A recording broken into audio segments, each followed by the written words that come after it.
هذا ايش تحكي وياه مثلا؟ شو تقول هذا؟ شو تقول له هذا؟ فكل إنسان يتدرب يوميا ساعة أو ساعتين. يعني مثلا ياخذ له أخضير، مثلا أخضير أبو الباشا يصعد مثلا بالسمتية، هذه السمتيات المتطورة، يزرق بها إلى آخر الولاية ويرجع ساعة ساعتين.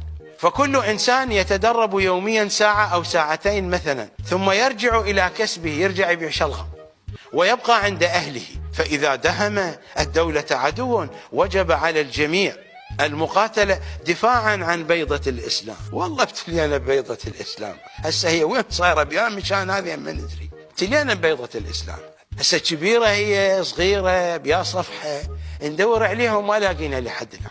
صار لنا عمر نريد ذني هذه بيضة الإسلام بيا صفحة موجودة ما ندري، ما أدري عند المرجع حاطين، ما أدري وين محاطين، ما أدري.